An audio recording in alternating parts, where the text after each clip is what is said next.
ಘಾಟ್ ಮಲೆನಾಡಿನ ಜೀವನಾಡಿ. ಆದರೆ ಅಲ್ಲಿ ಧರೆ ಕುಸಿದು 3 ಕಾರ್ಮಿಕರು ಮೃತಪಟ್ಟಿದ್ರು.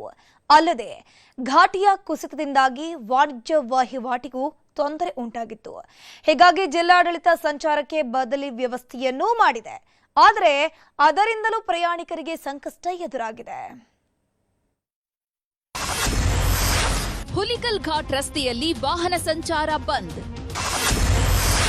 ಜನಪ್ರತಿನಿಧಿಗಳು, ಜಿಲ್ಲಾಡಳಿತದ ನಿರ್ಲಕ್ಷ್ಯ, ಜನಾಕ್ರೋಶ. ಶಿವಮೊಗ್ಗ ಜಿಲ್ಲೆಯ ಹೊಸನಗರ ತಾಲೂಕಿನ ಹುಲಿಕಲ್ ಘಾಟ್ನಲ್ಲಿ ರಸ್ತೆ ಅಗಲೀಕರಣದ ವೇಳೆ ಧರೆ ಕುಸಿದು 3 ಸಾವನ್ನಪ್ಪಿ ಘೋರ ದುರಂತ ನಡೆದಿರೋದು ಗೊತ್ತೇ ಇದೆ. ಹುಲಿಕಲ್ ಘಾಟಿಯು ಕರಾವಳಿ ಮತ್ತು ಮಧ್ಯ ಕರ್ನಾಟಕದ ಸಂಪರ್ಕ ಕೊಂಡಿಯಾಗಿದೆ. ಈ ರಸ್ತೆಯಲ್ಲಿ ನಿರಂತರವಾಗಿ ಹಗಲು ರಾತ್ರಿ ವಾಹನಗಳು ಸಂಚರಿಸುತ್ತವೆ. ಆದರೆ ಧರೆ ಕುಸಿತದ ಬಳಿಕ ರಸ್ತೆ ತಿರುವು ಅಪಾಯಕಾರಿ ಸ್ಥಿತಿಗೆ ತಲುಪಿದೆ. ಹೀಗಾಗಿ ಏಪ್ರಿಲ್ 16ರ ಸಂಜೆಯಿಂದ ವಾಹನ ಸಂಚಾರಕ್ಕೆ ಬ್ರೇಕ್ ಹಾಕಲಾಗಿದೆ. ಹುಲಿಕಲ್ ಘಾಟಿಯ ಮೊದಲನೇ ತಿರುವು ರಸ್ತೆ ವಿಸ್ತರಣೆ ಕಾಮಗಾರಿ ನಡೆಯುತ್ತಿದೆ.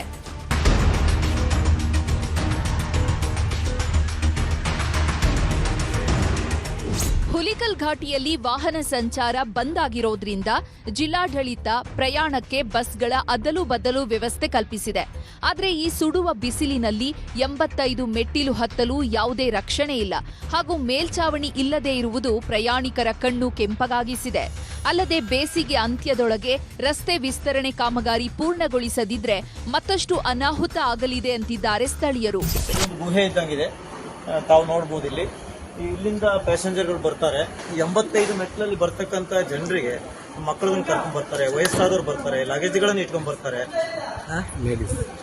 ಹಾಗಾಗಿ ಇವೆಲ್ಲದನ್ನು ತಗೊಂಡ್ಬರುವಂತ ಸಮಯದಲ್ಲಿ ಆಮೇಲೆ ಅತಿ ಬಿಸಿಲಿನ ತಾಪಮಾನ ಇದೆ. ಇದನ್ನೆಲ್ಲ ಅನುಭವಿಸ್ಕೊಂಡು ಬರುವುದು ತುಂಬಾ ಕಷ್ಟದ ಕೆಲಸ. ಆಗುಂಬೆ ಘಾಟಿಯನ್ನು ಹೊರತುಪಡಿಸಿದ್ರೆ ಹುಲಿಕಲ್ ಘಾಟಿ ನಮ್ಮ ದಕ್ಷಿಣ ಕನ್ನಡ ಹಾಗೂ ಶಿವಮೊಗ್ಗವನ್ನು ಸಂಪರ್ಕಿಸುವ ಏಕೈಕ ಹತ್ತಿರದ ರಸ್ತೆ.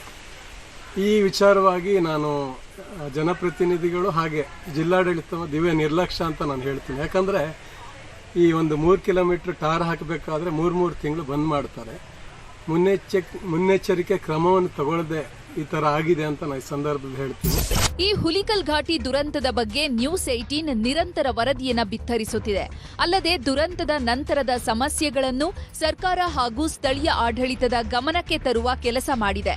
ಇದರ ಬೆನ್ನಲ್ಲೇ ಎಚ್ಚೆತ್ತ ಜಿಲ್ಲಾಡಳಿತ ಅದಲು ಬದಲು ವ್ಯವಸ್ಥೆಯನ್ನೇ ಮಾಡಿದೆ.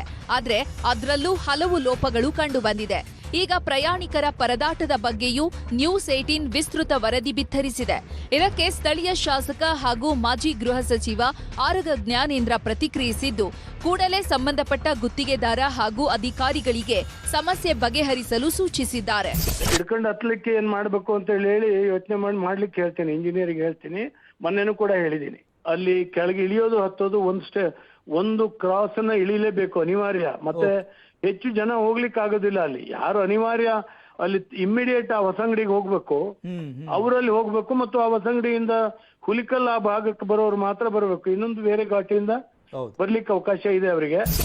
ಒಟ್ನಲ್ಲಿ ಯಾರೋ ಮಾಡಿದ ತಪ್ಪಿಗೆ ಇನ್ಯಾರಿಗೋ ಶಿಕ್ಷೆ ಅನ್ನುವಂತೆ ಪ್ರಯಾಣಿಕರ ಪರಿಸ್ಥಿತಿ ಆಗಿದೆ. ಈ ಡೇಂಜರ್ ಹುಲಿಕಲ್ ಘಾಟಿಯಲ್ಲಿ ಪ್ರಯಾಣಿಕರು ಜೀವ ಕೈಯಲ್ಲಿ ಹಿಡಿದು ಪ್ರಯಾಣಿಸುವಂತಾಗಿದೆ. ಇನ್ನಾದ್ರೂ ಸಂಬಂಧಪಟ್ಟ ಅಧಿಕಾರಿಗಳು ಇತ್ತ ಗಮನ ಹರಿಸಬೇಕಿದೆ. ವಿನಯ್ ಪುರದಾಳು, ನ್ಯೂಸ್ 18 ಶಿವಮೊಗ್ಗ.